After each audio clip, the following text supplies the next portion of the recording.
ഇപ്പോൾ നമുക്കറിയാം കേന്ദ്ര ഗവൺമെൻറ് അതായത് നമ്മുടെ രാജ്യത്തിൻ്റെ അവസ്ഥ അറിയാം. പ്രപകണ്ഡ ഭാഗമായിട്ടാണ് അല്ലെങ്കിൽ ഒരു മൈനോറിറ്റി കമ്മ്യൂണിറ്റിയുടെ ഒരു ഇത് നടക്കുമ്പോൾ ഇത്രയും അൺഎംപ്ലോയ്മെൻ്റ് ഇല്ലാത്ത സാഹചര്യത്തിൽ ഇങ്ങനൊരു നല്ല ഒരു പ്രവൃത്തിയല്ല.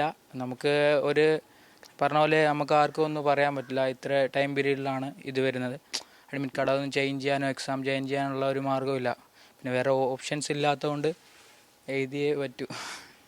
നമ്മുടെ ഈ കേരളത്തിലാണെങ്കിൽ ഒരു എക്സാം നടന്നിരുന്നെങ്കിൽ എങ്ങനെയായിരിക്കും വരുന്നൊരു നമ്മളിപ്പോൾ ട്രിവാൻഡ്രത്താണുള്ളത്. നാളെ നിയമസഭയുടെ മുമ്പിൽ സമരം ഉണ്ടാവുമായിരുന്നു. ഇതായതുകൊണ്ട് പരാതിയില്ല. പരാതി പറയാൻ പറ്റില്ല, വേറെ ഓപ്ഷൻസ് ഇല്ലാത്തതുകൊണ്ടും സാഹചര്യം. ഉദ്യോഗാർത്ഥികളെ സംബന്ധിച്ച് അനിയൻ പറഞ്ഞതുപോലെ നമുക്ക് ഇനിയിപ്പോൾ പരാതിപ്പെടാനൊന്നും പറ്റില്ല. നമുക്ക് പരീക്ഷ എഴുതാതിരുന്നാൽ നമ്മുടെ അവസരം മിസ്സാവും. അതെ, നമ്മളിപ്പോൾ കേസ് കൊടുത്തെന്ന് പറഞ്ഞാൽ അങ്ങനത്തെ എന്തെങ്കിലും വഴി പോയിട്ടും കാര്യമില്ല. കാരണം വേറെ ഓപ്ഷൻസ് ഇല്ലാത്തതുകൊണ്ടും കുറച്ച് ഇതേ ഉള്ളൂ, കുറച്ച് പോസ്റ്റ് അവൈലബിലിറ്റി ഉള്ളൂ ഇതിന് തന്നെ. എന്നാലും നമുക്ക് അത്ര കോമ്പറ്റീറ്റേഴ്സ് ഉണ്ട്. ഈ പറഞ്ഞ പോലെ എല്ലാ ക്ലാസ്സിലും ആൾ കുറവാണ്. മെയിൻലി നമ്മളെ ഈ കേരള ഈ ഒരു സൈഡെല്ലാം ആയിരിക്കും അധികം എഫക്റ്റ് ചെയ്യുക. നമുക്ക് ഹാൾ ടിക്കറ്റിൽ അന്ന് നമുക്ക് വ്യക്തമായിരുന്നു ഈസ്റ്റർ ആണ് എന്നുള്ളത്. ഹാൾ ടിക്കറ്റ് ഒരു മാസം മുന്നേ ആണ് ഡേറ്റ് വന്നിട്ടുണ്ട്. അത് പക്ഷേ ഈസ്റ്റർ ആണെന്നുള്ളത് പിന്നെ നേരത്തെ അറിയുന്നതാണല്ലോ. പക്ഷെ അവധി ദിവസമാണെന്നുള്ളതും അറിയുന്നതുകൊണ്ട് പക്ഷെ മാറ്റാൻ വേറെ ചാൻസ് ഒന്നും ഇല്ലാത്തതുകൊണ്ട് പിന്നെ വേറെ എക്സാം എഴുതല്ലാതെ വേറെ നിവർത്തിയില്ലല്ലോ. ഈ റോൾ നമ്പർ ലാസ്റ്റ് റിവേഴ്സ് ചെയ്തു എന്ന് പറഞ്ഞിട്ട് ഒരു പരാതി വരുന്നുണ്ട്. അതെ, അത് ഇന്നലെ രാത്രിയാണ് അതിൻ്റെ മെസ്സേജ് വരുന്നത്, റിവൈസ് ചെയ്തെന്ന് പറഞ്ഞിട്ട്. പിന്നെ എടുക്കാൻ പറ്റാത്തവരെന്താ ചെയ്തറിയില്ല, ഞാൻ രാത്രി തന്നെ എടുത്തു. ഇത് ഡൗൺലോഡ് ചെയ്തിട്ട് നമുക്ക് എവിടെയെങ്കിലും DTP സെന്ററിൽ പോയി കോപ്പി ചെയ്ത് വാങ്ങാൻ പറ്റുമായിരുന്നു. ഇന്ന് അറിയാത്തവരുടെ എന്താ അവസ്ഥ അറിയാം. ഞാൻ രാത്രി അതിനടുത്ത് തന്നെ ഉണ്ടായതുകൊണ്ട് എടുക്കാൻ പറ്റി. രാത്രി ഈ മെസ്സേജ് കിട്ടിയവർക്ക് വരാൻ പറ്റും. അപ്പോൾ ഈ സ്വാഭാവികമായിട്ടൊരു കേന്ദ്ര സർക്കാർ ഇങ്ങനെ സാധനം നടത്തുമ്പോൾ എല്ലാ ഉദ്യോഗാർത്ഥികൾക്കും പങ്കെടുക്കാനുള്ള അവസരമാണല്ലോ നമ്മൾ നീതിപൂർവ്വം ചെയ്യേണ്ടത്. അത് കിട്ടിക്കാണുമോ എന്നറിയില്ല. ഒന്നാമത് ഈസ്റ്ററിൻ്റെ ഒരു ലീവ് പരിഗണിക്കേണ്ടായിരുന്നു, അതുമില്ല. പിന്നെ ഇങ്ങനത്തെ ഓരോ പ്രശ്നങ്ങളൊക്കെ. എവിടെ നിന്നാണ് വരുന്നത്? ഞാൻ കോഴിക്കോട് നിന്ന്. ഈ സെന്ററുകളുടെ കാര്യത്തിൽ കൺഫ്യൂഷൻ ഉണ്ടായിരുന്നു, വളരെ റിമോട്ടായിട്ടുള്ള ഏരിയകൾ അങ്ങനെ എന്തെങ്കിലും? എത്തിപ്പെടാൻ കുറച്ചൊരു ബുദ്ധിമുട്ടുണ്ടായിരുന്നു. നേരത്തെ അറിയിച്ച സ്ഥലത്ത് നിന്ന് സെന്റർ മാറ്റി എന്തെങ്കിലും ചെയ്തിട്ടില്ല? ഇല്ല, അതൊന്നും മാറ്റി. അതുണ്ടായില്ല. പക്ഷെ വളരെ ദൂരെ നിന്ന് വന്ന് നമുക്ക് സെന്റർ കണ്ടുപിടിക്കാനും പാടുണ്ടായിരുന്നു. അവധി ദിവസത്തിന്റെ ഒരു ആലസ്യമുണ്ട്. അതൊരു റഷായിരുന്നു ട്രാവലിംഗ്, വരാനുള്ള ബുദ്ധിമുട്ടും കാര്യങ്ങളും. ട്രെയിന് സാധാരണ കേന്ദ്ര സർക്കാരിന്റെ ഇങ്ങനെ മറ്റു പരീക്ഷകളൊക്കെ എഴുതി പരിചയം ഉദ്യോഗാർത്ഥികൾ കാണുമല്ലോ, ഇങ്ങനെ ഒരു അനുഭവം ആദ്യമായിട്ടാണ്? ഇങ്ങനെ ഒരു അനുഭവം ആദ്യമായിട്ടാണ്. അത് വർക്കിംഗ് ഡേയ്സിലാണ് പൊതുവെ ഉണ്ടാവുക, ശനി ഞായറൊന്നും ഉണ്ടാവില്ല.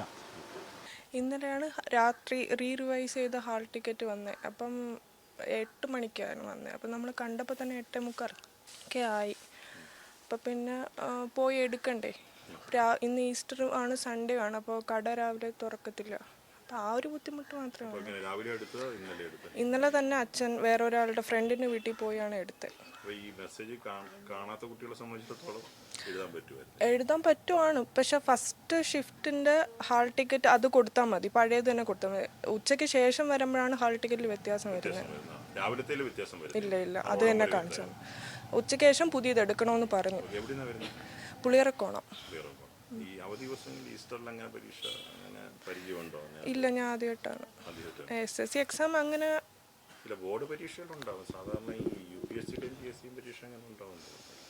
ഞാനും ആദ്യമായിട്ടാണ് ഇങ്ങനെ ഒരു സൺഡേസ് എക്സാം ഉണ്ടാവും. പക്ഷേ ഇതേപോലെ ഈസ്റ്ററിന് എക്സാം അതെ പിള്ളേർ കുറവാണ്. എൻ്റെ ഹാളിൽ തന്നെ 7 പേരെ ഉണ്ടായിരുന്നുള്ളൂ. എൻ്റെ ഫ്രണ്ടിൻ്റെ ഹാളിൽ 3 പേരെ ഉണ്ടായിരുന്നു.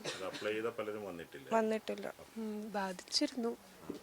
പിന്നെ വീട്ടിൽ നിന്ന് തന്നെ സാധാരണ എക്സാം എഴുതാനെല്ലാം പോകുമ്പോൾ തന്നെ പോകാറാണ് ചെയ്തത്. ഇപ്പം പേരൻസ് ഉൾപ്പെടെ എല്ലാവരും കൂടെ ഒരുമിച്ച് വരേണ്ടി വന്നു. അങ്ങനെ ഒരു കട്ടപ്പനയെന്നാണ് വരുന്നത്. അതെ, പുലർച്ചെ ഇന്നലെ തന്നെ പോകുന്നായിരുന്നു. ഇവിടെ സ്റ്റേ ചെയ്തു. അത് ഇന്നലെ വൈകിട്ട് രാത്രിയാണ് മെസ്സേജ് വന്നിരുന്നത്. അപ്പോൾ രാവിലത്തെ ഷിഫ്റ്റിൻ്റെ എക്സാമിന് കുഴപ്പമില്ലാതിരുന്ന കാരണം അതുകൊണ്ട് തന്നെ കയറി. പിന്നെ ഇനി ഉച്ചയ്ക്കത്തേനുള്ളത് എടുത്തിട്ടില്ലായിരുന്നു. ഇനിയിപ്പോൾ ഇവിടുന്ന് തന്നെ അറേഞ്ച് ചെയ്ത് തരും എന്ന് പറഞ്ഞു കേട്ടു. ഇതാദ്യമായിട്ടാണ് ഇങ്ങനെ. ഉണ്ടാവാറുള്ളതല്ല. സൺഡേ തന്നെ എക്സാം നടത്തുന്നത് വളരെ ചുരുക്കമായിട്ടേ ഉള്ളൂ. അപ്പം ഇത് ഞങ്ങൾ ആദ്യം നോട്ടിഫിക്കേഷൻ കണ്ടപ്പോൾ ഇത് മാറ്റി വെക്കും എന്നുള്ള ഒരു പ്രതീക്ഷ ഉണ്ടായിരുന്നു. പക്ഷേ 2 ദിവസം മുമ്പാണ് ഹോൾ ടിക്കറ്റ് വന്നതും. അപ്പം അത് ഈ കേന്ദ്ര ബോർഡ് ആയതുകൊണ്ട് നമുക്ക് വേറെ എക്സാമിന് വേറെ പരാതി ഒന്നും പറയാൻ പറ്റില്ല, നമുക്ക് എഴുതുകയേ ഉള്ളൂ. അല്ലെങ്കിൽ നമ്മൾ മിസ് ചെയ്ത് നമുക്ക് എഴുതാതിരിക്കുക, അത്രയേ ഉള്ളൂ. ഒരുപാട് പേര് മിസ് ചെയ്തിട്ടുണ്ട്. എൻ്റെ ക്ലാസ് റൂമിൽ തന്നെ 3 പേരെ വന്നിട്ടുണ്ടായിരുന്നു. അതെ, എക്സാം എഴുതാറുണ്ട്. പക്ഷെ സൺഡേസിൽ കുറവാണ് സാധാരണ വെക്കാറ്. എന്നാലും നമുക്ക് എഴുതിയല്ലേ പറ്റൂ, വേറെ വഴിയില്ല. ജോലിയാണ് ഇമ്പോർട്ടൻറ്റ്. ഈ പിന്നെ ഇന്നലത്തെ ഈ മോള് പറഞ്ഞ ഹാൾ ടിക്കറ്റിന്റെ പ്രശ്നം എന്ന് പറയുമ്പം എല്ലാം നമ്മളുടെ ആവശ്യക്കാരന് ഔചിത്യമില്ല എന്ന് പറയുന്ന പോലെ നമുക്ക് ചെയ്തല്ലേ പറ്റൂ. ചെയ്തു, ഇന്നലെ തന്നെ നമ്മൾ എടുത്തു. പക്ഷെ ഈ അവസാന നിമിഷം ഇത് വെക്കുന്നതേ, ഈസ്റ്റർ ആണ്, കടകൾ തുറന്നിട്ടില്ല. പിന്നെ വെള്ളി ദുഃഖശനിയൊക്കെ ആയത് കാരണം കടകളില്ലായിരുന്നു. പക്ഷെ കണ്ടുപിടിച്ചെടുക്കേണ്ടി വന്നു. ദൂരേന്ന് യാത്ര ചെയ്ത് വരുന്നവരല്ലേ. ഇവരുടെ ഹാൾ ടിക്കറ്റ് ആണെങ്കിൽ തന്നെ 2 ദിവസം മുമ്പാണ് വരുന്നത്. അപ്പം നമുക്കത് എടുത്ത് യാത്ര ചെയ്ത് വന്ന് സ്റ്റേ ചെയ്ത് തന്നെ വരുന്നവരുണ്ട്. പെൺകുട്ടികളാണ് തന്നെ വരുന്നവരുണ്ട്. അവർക്ക് വണ്ടി സൗകര്യങ്ങളില്ല, അടുത്തുള്ള കടകൾ കണ്ടുപിടിക്കാൻ പറ്റില്ല. അങ്ങനെ പ്രശ്നങ്ങളുണ്ട്. ഞാൻ കോട്ടയം. ഇന്നലെ വന്നിട്ട് നമ്മൾ സ്റ്റേ ചെയ്തു. അറിയില്ലല്ലോ സ്ഥലമൊന്നും, അപ്പം എവിടാന്നറിയില്ല. അവനെ കണ്ടുപിടിച്ച് പോവുക, ഇതേ ഉള്ളു വഴി.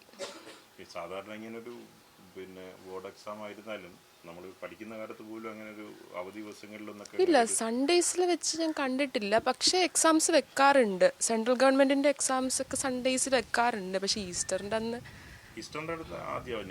അതെ ആദ്യമായിട്ടാണ്. വിഷു, ഈസ്റ്റർ അങ്ങനെ വിശേഷപ്പെട്ട ദിവസങ്ങളില്ല. പിന്നെ നമുക്ക് വേറെ വഴിയില്ല. കുട്ടികൾ വളരെ കുറവാണ്, ക്ലാസ്സുകളിലൊക്കെ വളരെ കുറവാണ്. എൻ്റെ ക്ലാസ്സിൽ 5 പേരേ ഉള്ളൂ. അപ്പുറത്തൊക്കെ നോക്കുമ്പോൾ 1-2 പേരേ ഉള്ളൂ ക്ലാസ്സുകളിൽ.